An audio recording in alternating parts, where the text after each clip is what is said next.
I'm also Associate Professor of Medical Genetics. So inshallah we will, this month in December, inshallah we will talk about genetics. Genetics is always very exciting, very interesting topic.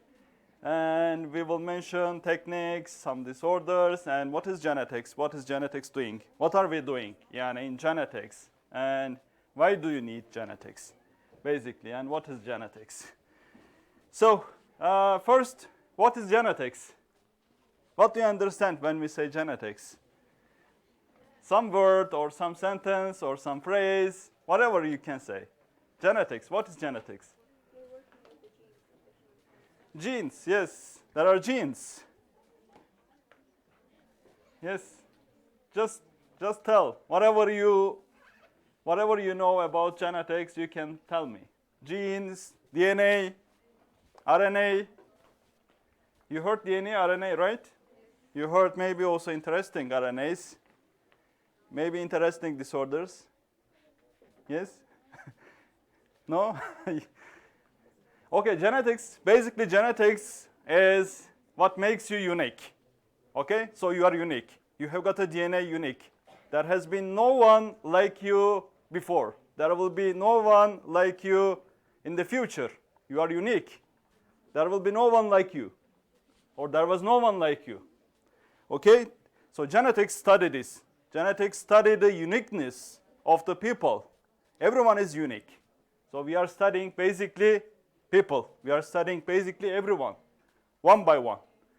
This is where the genetics come. Sometimes it is related to disorders, sometimes not just disorders. It is who we are, basically. Our behaviors, our appearance, everything you can imagine. So I will make a general introduction in the beginning. Our topic is chromosome identification techniques. I will enter, but first general introduction. As I mentioned, genetics is the science that makes you unique, that makes us unique, basically. So we study people, we study genes, we study RNA, we study DNA. You know DNA? How many DNA we have? How many DNA we have? We've got two DNAs, right? One coming from father, one coming from mother. We've got two different DNAs. So everyone has two different DNA, not one DNA. This is the reason why we become carrier for some disorders, like for example, beta thalassemia, sickle cell anemia. I am sure you heard these disorders, very common in the region. Spinal muscular atrophy, for example, they are autosomal recessive disorders. So some people are carrier for them. Means one DNA is affected, the other is normal. Okay? So we have got two different DNAs, and it differs. This is the reason we become carrier for some disorders or sometimes affected. So generally, we group genetic disorders into 5 groups. We will go one by one in detail. What are them? But chromosomal, maybe I will talk about now. Chromosomes. We have got 46 chromosomes. I will mention the details about the chromosomes. Single genes, just the genes, we have got 20,000 genes. 46 chromosome, 20,000 genes. We have got also mitochondria. Okay, so mitochondria has a DNA specific to mitochondria. This is different from our DNA, completely different. Some of our cells, for example, carry thousands of mitochondria, sometimes 1,000 or 5,000, for example, especially muscle cells. So muscle cells need energy, so they carry many mitochondria. So in a muscle cell, there are 1,000 mitochondria and 1,000 mitochondrial DNA, by the way. So this is different science. This is different from our normal DNA. We will also talk about mitochondrial DNA. And it can also cause some disorders. So multifactorial, whenever we say multifactorial, as you can easily understand, there are many factors. Or sometimes we say polygenic. It means there are no clear genes responsible for the disorders. For example, diabetes, hypertension, obesity. Very common in the population, but we don't know the clear genes. Okay, we cannot say this gene is causing this disorder. So environmental factors are affecting very much. These multifactorial disorders. This is the reason why it is multifactorial. Not just genes. Genes are modifying or increasing the risk, but environmental factors. Lifestyle, eating, smoking, drinking, everything affects. So there is also somatic field. Somatic generally, when we say somatic, we talk about cancer mainly. I will separate them in the future, in our future lectures, but let's give you a clear, simple explanation. We have got different types of mutations. We say germline or somatic. Germline, we get them from our father and mother.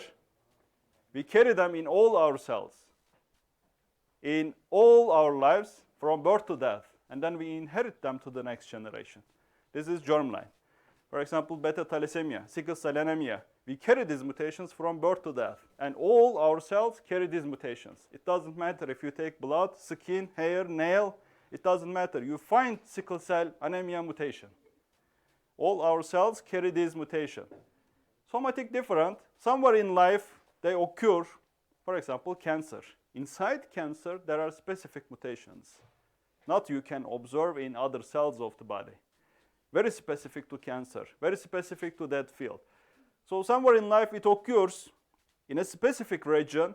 We don't inherit them to the next generation. We didn't get them from our father and mother. If you treat the patient with surgery, the mutation is gone, basically. These are mainly somatic mutations, let's say. So in the center of medicine, this is general information. In the center of medicine, you will see in your lives, in all your career, there is homeostasis. Probably you heard it. This is balance, okay? So there is a normal way of pipelines, functions, and everything, and there is abnormal way. So anything increases or decreases, it doesn't matter. In genetics, in biochemistry, in physiology, wherever you go, wherever department you go, something increases or decreases. If something is getting out of way from the normal way, then it causes disorder. So first of all, your job is to learn normal ones, okay? Normal physiology. First you will learn the normal one, and then you will understand better what is going on. If something abnormal occurs and how it is causing the disorder. So if you continue like that, you will better understand the disorders, by the way.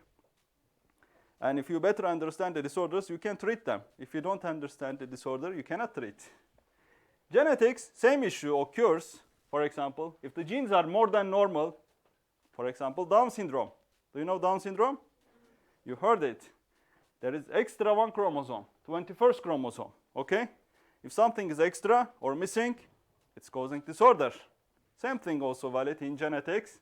If a gene is more expressed, or if a chromosome is more than normal, it's problem. Or less than normal, it's also problem. So anything abnormal causes something, some syndrome, some abnormality. Sometimes you don't see it by the appearance, but it changes the body. It changes the physiology of the cell somehow. So this is homeostasis, whatever you learn. It is not related to genetics. Whatever you learn, first in the center, put homeostasis. You need to learn the normal way, okay? Normal physiology. Learn the normal physiology and then add abnormal ones. What happens if something increases? What happens if decreases? Okay? So for example, for the genes, it is easy to think. If you remove the gene, what happens? When you think about this perspective, you will understand better the genetic disorders, for example, because every gene is producing some protein, functioning actively in the cell, okay? If there is no protein functioning in the cell, doing something very important, very essential, it's a problem. Beta thalassemia, sickle cell anemia, spinal muscular atrophy, for example, we need these genes. And if these genes are not working, it is disorder, basically. So genetic diseases are changing from birth to death, from pregnancy to death, let's say. There are different types of disorders. So we will start with the chromosomal abnormalities. So chromosomes are carrying thousands of genes. As I mentioned, we have got 20,000 genes. Okay, so every chromosome carries hundreds of genes. It means if there is an abnormality on the chromosomes, it affects not just one gene or not just one part of the gene. It affects hundreds of genes. Means we will see severe clinic. Chromosome abnormalities are very severe, not compatible with life, most of them. You will see Down syndrome in the streets. You will see Turner syndrome in the streets, but you will not see other chromosome abnormalities in the streets. They don't live, basically. Okay? Only some of them are compatible with life. And by the way, for example, we say Turner syndrome, it is 45X. 99% dies during the embryonic period, or fetal period, let's say. 99% dies, only 1% lives. Yani, so Down syndrome, for example, is living. So Down syndrome is living. There is a trick here also. Down syndrome has extra 21st chromosome. What is the smallest chromosome in the body? It is the 21st chromosome, okay? So an abnormality affecting a chromosome carry less genes when compared to other. For example, we never talk about the trisomy of first chromosome, yani 3 first chromosome. It is not compatible with life. It is impossible. So during the birth, generally inborn errors, metabolic disorders, let's say. Yani metabolic disorders we will mention little, not in detail. We will discuss the disorders, especially in year 3, year 4, for example, but you will understand better. After birth, the baby began to breastfeed, drinking breast, and then began to eat after 6 months, for example, food and other things. So metabolic abnormalities, especially affecting the enzymes, began to be prominent. So at the puberty, and then there are also disorders affecting the adulthood. Yani there are many genetic syndromes affects the adults. Alzheimer, Parkinson, for example. You know better them, but there are also other disorders. We will talk little about them also. So chromosomes, basically, they are in the nucleus. Chromosomes are our DNA, okay? They are basically our DNA, but there are 46 chromosomes, basically. There are 46 chromosomes. We can separate them. They have got different functions. They carry different genes, of course. And structure, basically our DNA, but there are also other proteins, yeah, and histones and other proteins, but they're not very important. Just keep it. When we say chromosome, it is the DNA. When we say gene, it is the DNA. When we say allele, it is the DNA. There are interesting genetic terms. We are always talking about the DNA. If we talk about RNA, we will mention RNA, okay? So basically this is DNA. When it is, when it is packed, so chromosome is the packed version of our DNA, basically. DNA is very long, by the way. It's very long. It's about 5 meters. Yani in some people, yeah, it's about 5 meters. Yani 1.5 or 2 meters, by the way, DNA. Yani in a cell. In a cell that we cannot see, there is a DNA 1.5 meters or 2 meters. So it's packed as chromosomes. And as you see, the chromosome structure is generally like that. We have got 2 chromosomes. Why? We have got 2 DNA. Same issue, right? One coming from father, one coming from mother. Don't confuse this. We don't have one DNA. We have got 2 different DNAs. One coming from mother, one coming from father. Don't forget this, okay? And let's continue. So chromosomes discovered first when compared to genes, when compared to other specific mutations, when compared to RNA, or more, let's say, smaller molecules or smaller nucleotides in the cell. Because they are bigger. Because they are bigger. DNA is big, chromosomes are bigger, and it is especially very observable during dividing cell, especially. Yani during division of cells, and some cells divide, some cells don't divide. You know this also. For example, our skin, hair always grows, right? So there is dividing in our bone marrow. It always produces red blood cells, thrombocytes, leukocytes, lymphocytes. But neurons, for example, they don't divide, basically. Muscles, they don't divide. Some cells divide, some cells don't divide in the body. Okay, so in the dividing cells, it's very easy to observe, yani seeable, yani observable with the microscope, let's say. This is the reason why chromosomes are observed first, yani in genetic field, first in 800, let's say, 1800s.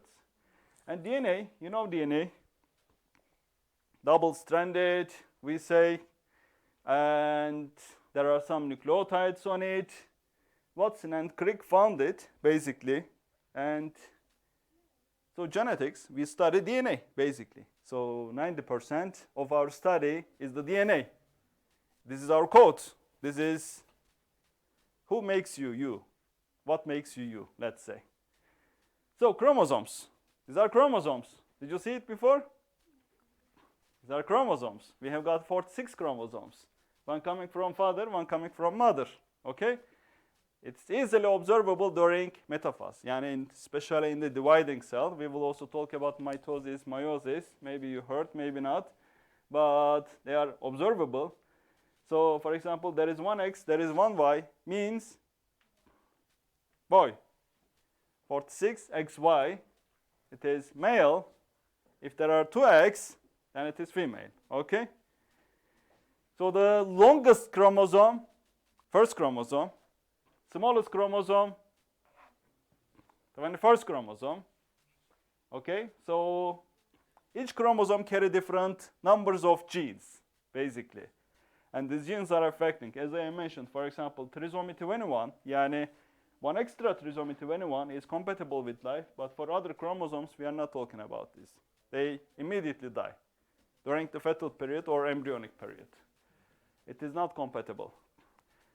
And as you see, for example, every living creature in the world has DNA and chromosomes. And for example, as you see, potato, a fly, dog, especially some plants. Yani some plants has very increased number of chromosomes, interestingly.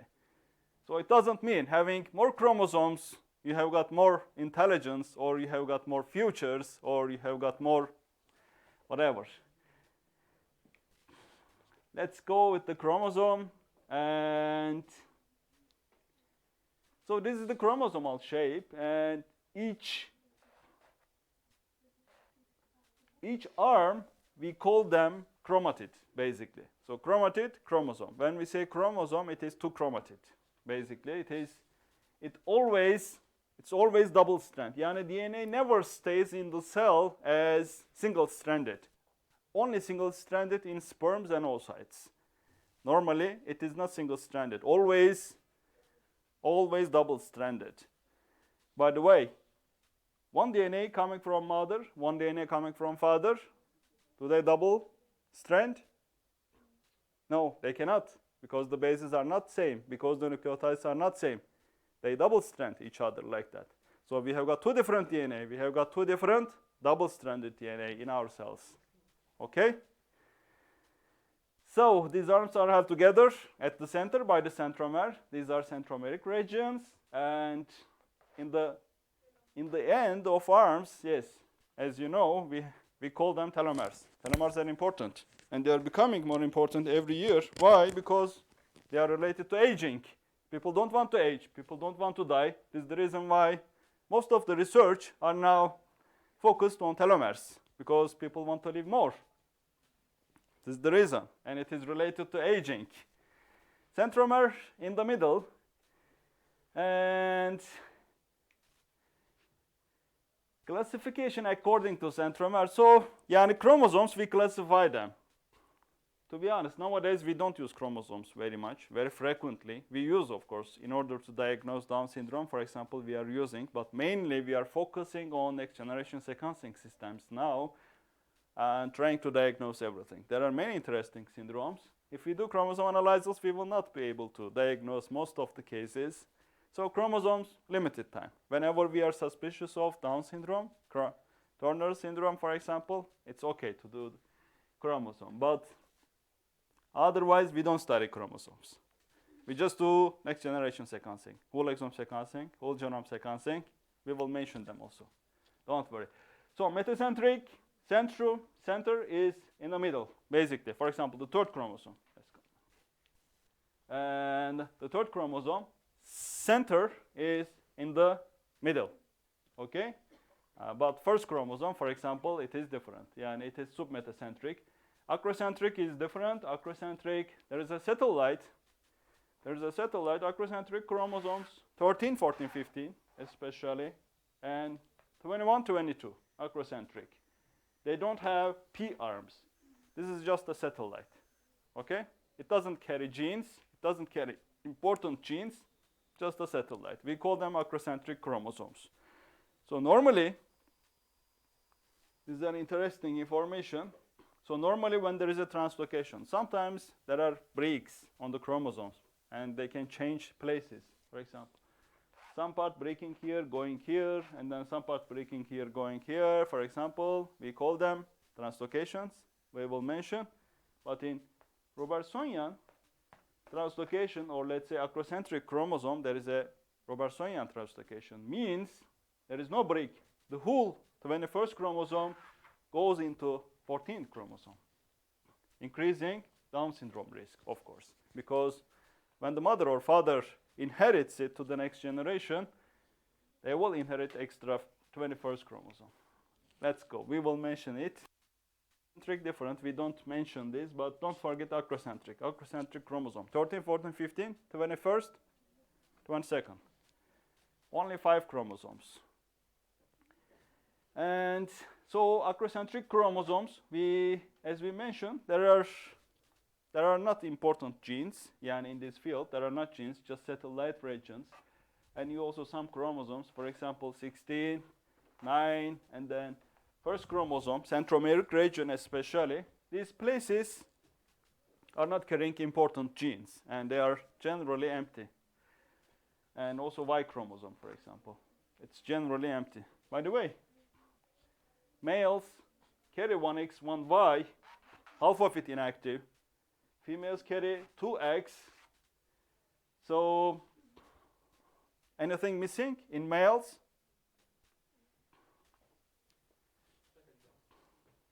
So there is also, yes, the answer is good, yes.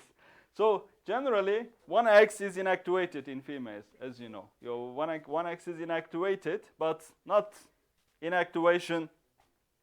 This inactivation is not 100%, basically. Yeah, so 15%, 20% still active. The active parts are equal to the Y chromosome. Yeah, and active parts are equal to the genes in the Y chromosome. The other parts are inactive, basically, on the second X chromosome, let's say. But not 100% inactive, because if there is 1X, then it is Turner syndrome. It is not, again, let's say, compatible with life, but it is not normal. Yeah. So let's continue.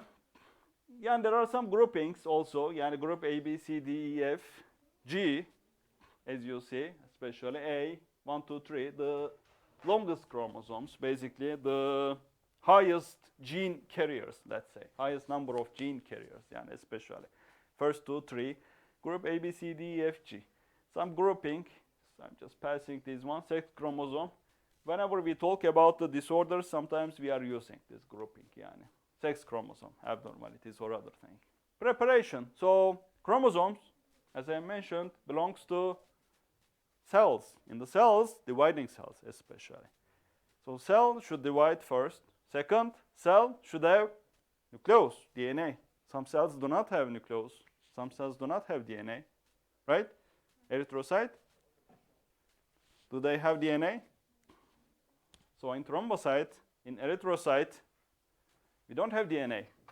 There are cells working actively, but we don't have DNA. So we need leukocytes, lymphocytes, when analyzing something genetically, let's say. When you need, so we generally diagnose genetic cases by analyzing leukocytes, lymphocytes, because they have got the DNA.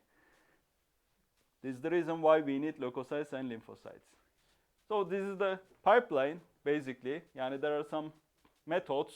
First of all, of course, we need to induce leukocytes, lymphocytes to divide. It can be induced, by the way. This is very easy with leukocyte lymphocytes. For other cells, it is not easy, but it is a research topic, let's say.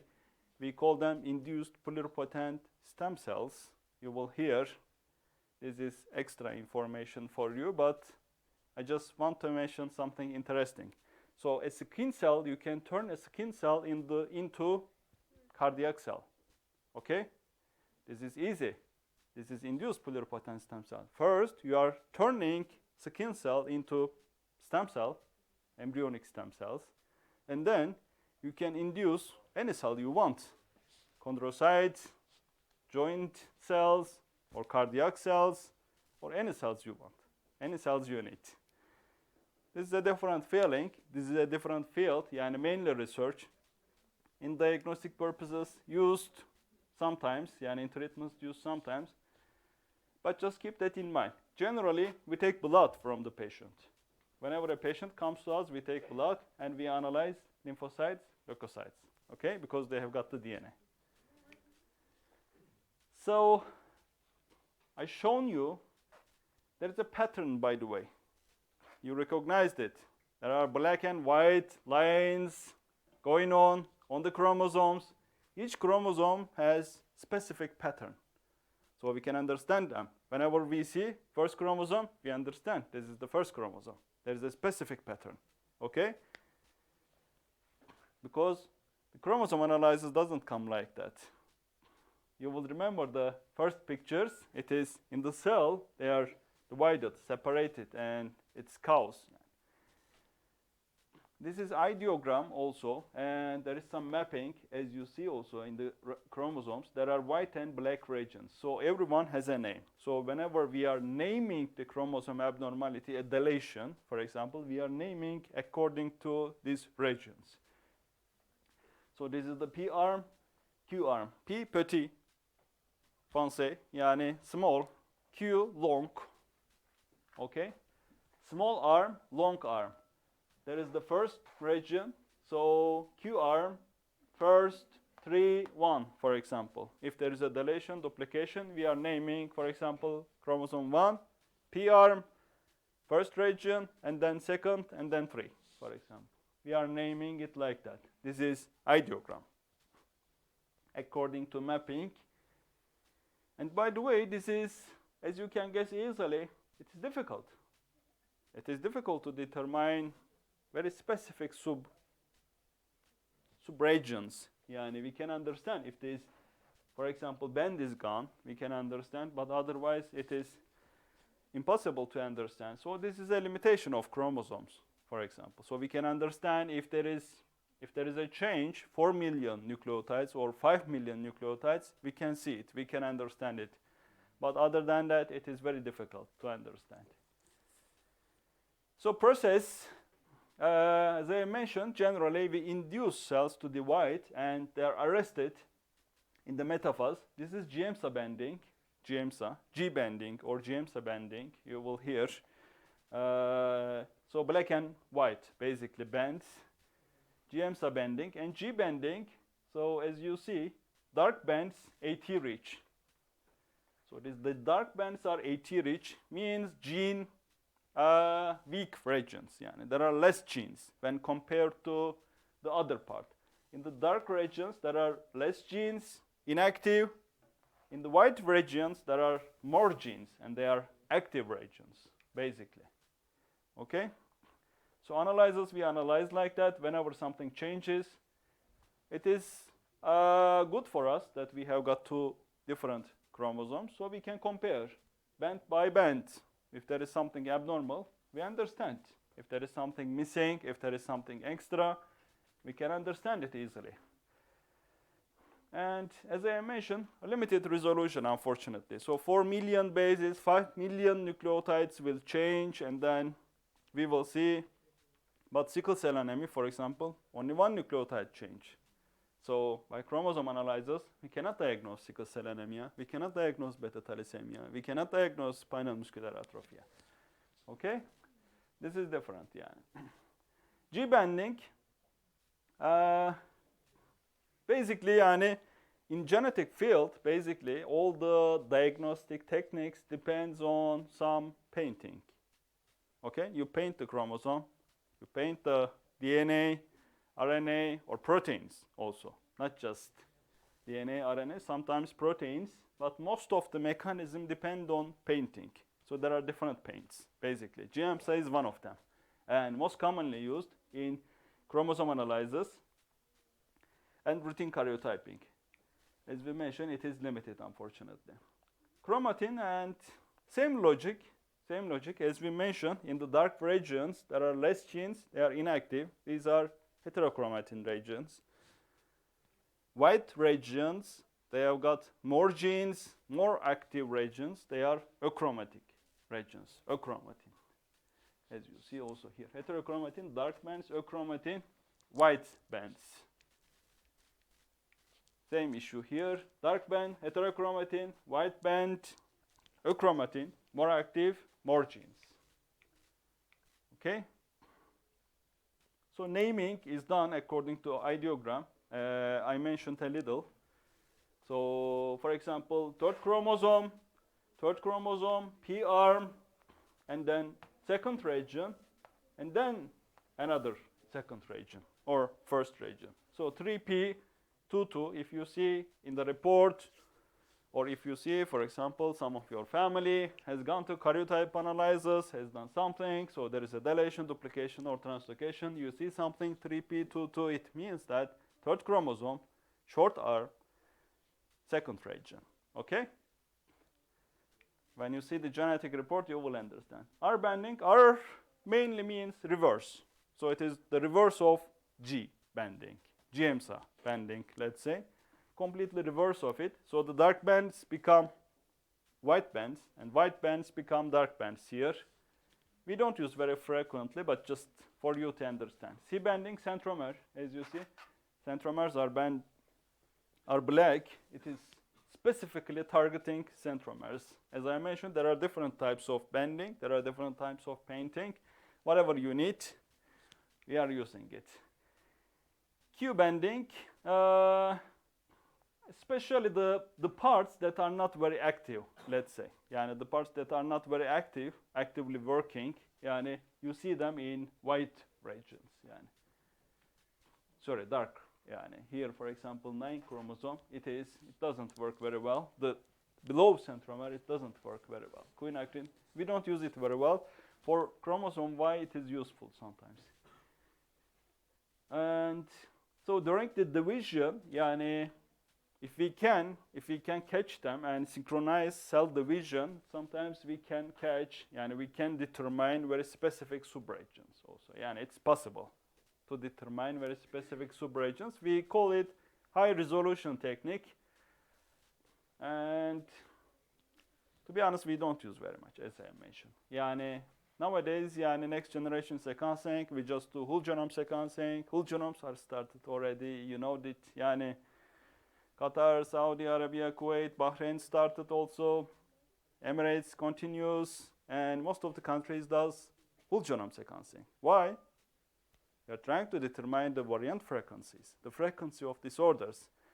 If you detect, for example, sickle cell anemia is very common. Sickle cell anemia carriers are very common in the population, so you can start carrier. You can start screening programs like screening, for example, newborns, screening premarital.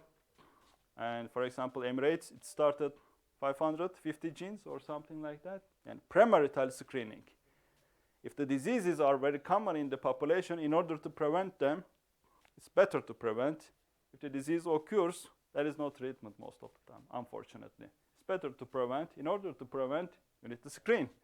So you will screen what? The most common disorders. How you will determine the most common disorders? Whole genome projects. Okay? With whole genome projects, we understand what is going on in the population, which disorders are very common in the population.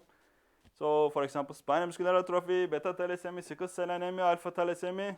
Okay, some metabolic disorders, about 300, 500 disorders are very common in the region. So, screening programs start according to them. Premarital screening programs, newborn screening programs, even During pregnancy, we can diagnose a baby affected. We will mention them. So fluorescence-induced hybridization, similar issue. Again, a probe. You send a probe to the DNA. It just holds the DNA and give a signal.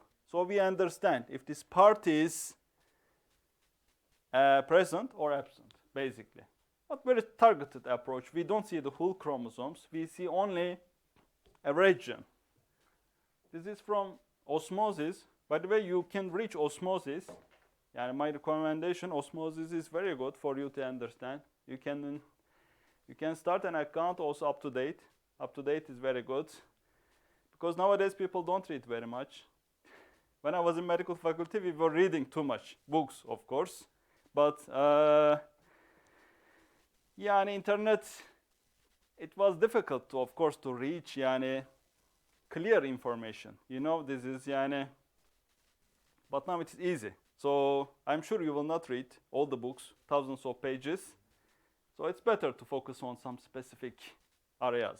Up to date is very good. For example, you can get any information you want from it. It is updated. This is the reason why the name is up to date. And it will be better than books, by the way. So up to date, osmosis, you will better understand the topics. Everything is included in this field and you can access them with the university account. So fluorescence hybridization, similar. There is specific probes. You are sending them to the DNA, to the chromosomes, and anywhere you want. Centromere, telomere, whole chromosome sometimes. For example, this is very specific translocation, BCR-ABL. And the translocation occurs between the 9th chromosome and the 22nd chromosome. This is BCR-ABL, Philadelphia chromosome. Whenever you see it, this is 100% chronic myeloid leukemia. 100% leukemia. So first diagnosis, we diagnose the case. Second, treatment. Whenever we see it, the patient will benefit from imatinib. Yani tyrosine kinase inhibitors. With one test, you diagnose the case, you treat the case, and we follow the case. We follow the patient with this translocation especially. And it is easily detectable with the fluorescence-induced hybridization, for example. So, BCR-ABL, chronic myeloid leukemia. Since you are doctors, I will mention also disorders, okay? So, not just general genetics or general biology or physiology. We will enter slowly the disorders. This change is related to leukemia. Let's go. So, fluorescence-induced hybridization technique. As I mentioned, some probe is going and giving us some signals so we understand if the region is present or not. Spectral karyotyping, we can also color the whole chromosomes, by the way. Is it useful? Very expensive. Sometimes it is useful. Every chromosome in different color. We can paint. It is useful whenever there is some abnormality that we cannot name. There is, for example, a marker chromosome near the 3rd chromosome. We don't understand where it belongs. Is it a normal chromosome or is it something extra? There are sometimes interesting chromosomal shapes like that. We don't understand where it belongs. But whenever you do the whole chromosome painting, we see that it's here. It belongs to 22nd chromosome. Okay? So we can understand it. In cancer especially, this is very useful. In cancer, because you will see many abnormal chromosomal shapes. Interestingly, there are at least 1,000 mutations in cancer. And more than 100 chromosomal change. I will show you, inshallah. Yani, in the next lectures. Cancer is completely chaos. Yani when you see the cancer DNA, it is completely chaos. Thousands of mutations, abnormal chromosomal shapes, translocations, fusions, very interesting things. But they're not random. All of them helping cancer. All of them serving cancer to grow, to invade, to metastase, escape immune system, treatment resistance. This chaos somehow helps the cancer. This is the reason why many people are still dying from cancer. There is no treatment, right? Every day you will hear there is a treatment found for cancer, but every day the number of deaths are increasing. Means the treatments are not working. Okay? So, another field for you. If you are interested in research, you can go into cancer also. There are many things to still find. And by the way, medicine is improved very well, but still we cannot treat many disorders, interestingly. You will understand better in your ears. For example, headache. We don't understand. You just get painkiller, right? You never understand what is the meaning, what is the mechanism of headache. We don't know what is going on.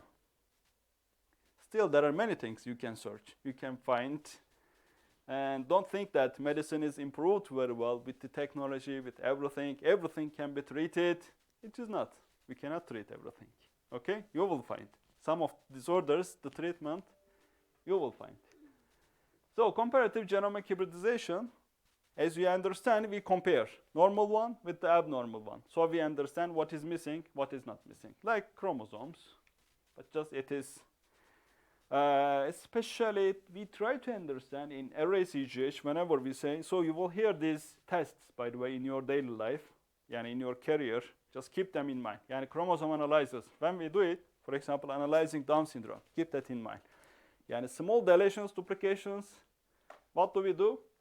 Array CGH, for example. We do microarray. You will hear these names, this test from your doctors, from the clinic, from your lectures. In order to diagnose, as I mentioned, in chromosome analysis, we have got a resolution problem. So if the deletion or duplication is more than 5 million, we can detect. But it is smaller than that, we cannot detect. What do? We do microarray or array CGH in order to diagnose this case. So this is array, basically. There is a duplication there in the beginning, and this is basically a deletion with the red one. So we observe there are specific probes, like GM bending, like fluorescent institute hybridization. There are probes. For example, we call them 800K. There are 800,000 probes distributed among the genome. How many nucleotides we have? Do you know how many nucleotides we have? Nucleotide bases, yani. Adenine, guanine, cytosine, thymine. Adenine, guanine, cytosine, thymine. No, in the, yes, yani adenine, guanine, cytosine, thymine, there is 4, but in our genome, how many nucleotides we have totally? Millions? Billions? Trillions? 3 billion base pair, okay? Basically, there are 3 billion base pairs. So 800,000 probes are distributed to these 3 billion nucleotides. And we see the probes like that. If there is a duplication, if there is a deletion, we see it like that. Now you understand what is going on. 11th chromosome, long arm, second region. And then in the second region, third sub-region, let's say, okay? Whenever you see it, you understand. 11Q, 11P, 11P15. 11P15 deletion or duplication. Basically, this is related to Beckwith-Whiteman syndrome, Russell-Silver syndrome. We will talk about them. These are interesting syndromes. Imprinting syndromes. I will, a little complicated. Let's make you get a little complicated, so your interest will increase. So one DNA comes from mother, one DNA comes from father. All the genes are active in both of the chromosomes. Changes. So some genes are only active in the mother's chromosome. Some genes are only active in the father's chromosome. We call this imprinting. So if the two genes coming from mother or father, it is problem, okay? And by the way, as you can easily guess, the genes in my eye are not the same with the genes in my liver, right? They are same, but some of them active, some of them are not inactive, some of them inactive, okay? Not all the genes are working in my eye, and Not all the genes are working in my liver, in my heart, in our skin, nail, hair, but the genes are same. The DNA is the same. It doesn't matter. You take saliva, skin, hair, nail. It doesn't matter. You find the same gene. You find the same mutation. So sickle cell anemia, we can diagnose with blood. We can diagnose with skin, hair, nail, saliva, whatever you take from the body, we can diagnose it because the mutation is carried in all the cells. This is a germline. Sister chromatin exchange, I am passing this, and there could be some breaks depending on the. So next generation sequencing, basically it is parallel sequencing. Yani nucleotide by nucleotide. For example, when I say whole genome sequencing, projects, it means these 3 billion bases. 3 billion bases are checked one by one in every person, okay? So this whole genome project, for example, includes sometimes 100,000 persons, sometimes 1 million, for example, persons. So for 1 million person, for each of them, these 3 billion nucleotides are sequenced one by one, checked one by one. This is whole genome sequencing, okay? Every nucleotide, one by one. So next generation gives us this opportunity. In chromosome analysis, as I mentioned, we cannot check one by one. It is only 4 million base or 5 million base changes we can see.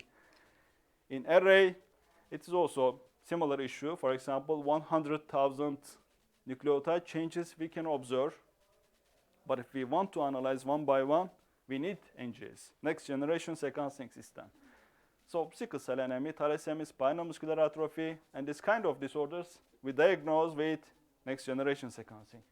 But it doesn't mean we cannot diagnose chromosome abnormalities with next generation sequencing. So whenever we do whole genome sequencing to a person, we also understand if the patient has Down syndrome, if the patient has Turner syndrome, the whole chromosome missing or extra, we can also understand with next generation sequencing. This is the reason why I included it here. Our topic is chromosome identification techniques. So we can identify also chromosomes, the whole chromosomes or part of chromosomes with next generation sequencing, okay? PCR very common. You heard PCR during the COVID times. You just give sample, it is PCR, few hours, and then you get the result. It's targeted basically. When there is a DNA, you just send a probe, again, similar logic. You send a probe. If it is there, you get a signal. If it is not there, you don't get the signal. So if there is a COVID DNA in the sample taken from you, you see a signal. So they say positive, okay? Simple logic. There is a DNA, you send the probe, you send the target, and targeted analysis. So PCR we use very much. Yani PCR we use very much in a laboratory, in routine diagnostic purposes, not just for COVID, of course.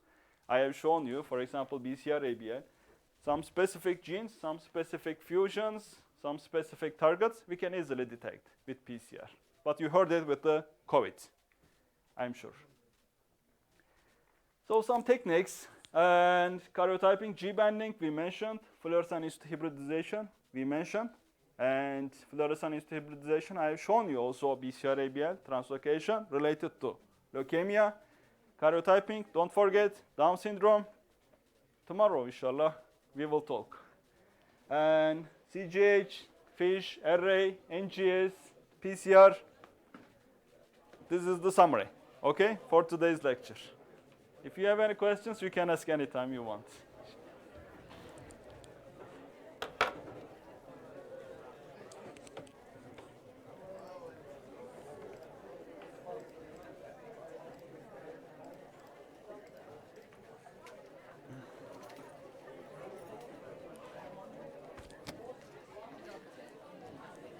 Upload the slides on Moodle? Yes. Okay, Yes. thank you. I will share.